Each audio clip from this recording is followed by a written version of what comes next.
Hello, beautiful butterflies. Happy Tuesday. And yes, it would have been Food Truck Tuesday, but the one food truck that I saw, first of all, I've covered them before. It's called Crazy Catering with the K's. K on Crazy and K on Catering. But for some reason, they were shrouded in a bunch of trees and I couldn't get a good view, and their generator was really loud, and I was just like, skip it. Anyway, let me just say the one time I did patronize them, their hot dog was delicious. Speaking of food, I want to give you my hot take on New York's mayor, Mamdani's plan for the so-called government-run grocery stores. So apparently yesterday, he gave a press conference saying, laying out kind of sort of how it would go. And he's bragging about the fact that the stuff is going to be 30% cheaper than the going market rates. So somebody, one of the members of the press corps, asked him, how are you going to prevent people from taking advantage? The way I feel is at least two ways to take advantage. Number one, you got the store owners in the neighborhood that will go in there and buy stuff at below market rates and then take it to their store and sell it, which is what people around here do. The people that own these stores, they go into Sam's Club, BJ's, Costco, and the regular supermarkets around here and buy up sodas, waters, snacks, food, and take it to their stores and sell it.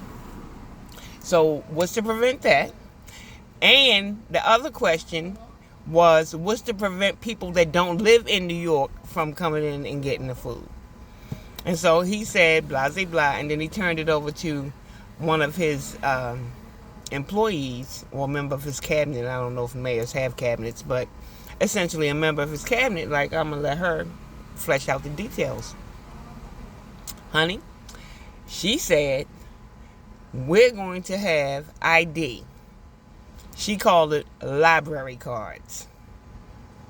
Okay, so that led to a whole lot of hoopla-la. Because, of course, as you know, Donald Trump is trying to get people to have ID in order to vote. And everybody's like, no, ID is racist. It's sexist. You can't have ID. So that's what the big stink was about. How's this man going to have an ID for you to use a grocery store and not support the idea of ID to vote? But I skipped over all of that because I'm looking at this from the lens of what. Now, he's a democratic socialist, which is just a code word for I'm going to lead you into communism if you let me. You keep voting for this, and eventually we're going to have enough power to shoot and kill people. To shoot and kill people that don't get with the program. But this is the thing that caught me yesterday with these IDs. If socialism / communism really kicks in, and let's just say that these 5 government-run grocery stores really do manage to push out the bodegas and the local grocers and this, the people that would have to compete against this actually leave, close down, disappear, and it gets to the point where all you have is the government-run grocery stores. What you're going to have, and this is how people, when you think about communism, you're like, how in the world did 1 million people starve? Or, why was it all them damn bread lines? What leads to this? If you think about communism, what is it? This is what it is. When it gets down to them being the only game in town, and they have an ID card or a library card that they pass out, they're going to be able to control what you get out of there, how much you get, how often you get. And these are just some of the problems. This is just some of the stuff that I want you to think about. We are a free, in this country, we are a free people, and we are used to living free. That means we are not used to showing ID at no supermarket.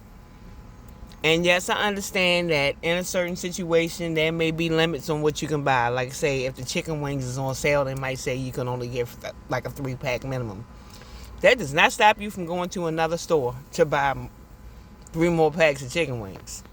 Like, say, if you was having a party or a cookout or something. You might have to travel, but hey, I get it. They only have 3 per. You go somewhere else. But when it's the communist situation, there is nowhere else. And if you think that this government-run grocery store doesn't have the library card system to be able to tell that you already been to that store, so you can't go to that store, you got another thing coming. The idea is to control you, to control how much food you get, to control who gets what food. If you know anything about China with their social credit score stuff, baby, they trying to say, over there it's not really trying. They're saying this, that, and the third about where you can live, what you can buy, what you can have, what you can eat, all based on a social credit score. And at the end of the day, there's some sort of ID system. I don't know if they give you library cards, but they are controlling you. And that's what Mamdani is talking about. He's talking about control. We're not used to showing ID at no supermarket. We're not used to somebody trying to tell us how much of this or that we can buy and from where. But that's where all of this is leading. And I don't want that to go over people's heads. Just because they're talking about your groceries going to be 30% cheaper. And that, my dears, is just one of the problems with this. And I really do hope that Americans wake up and smell the coffee while there's still some coffee to smell. You don't want to be caught up in no socialist/communist hellscape. That's it. If you like the video, please like the video. Give me the thumbs up. Subscribe to my channel. Leave me a comment. Hit the notification bell and share. Peace. Beautiful butterflies.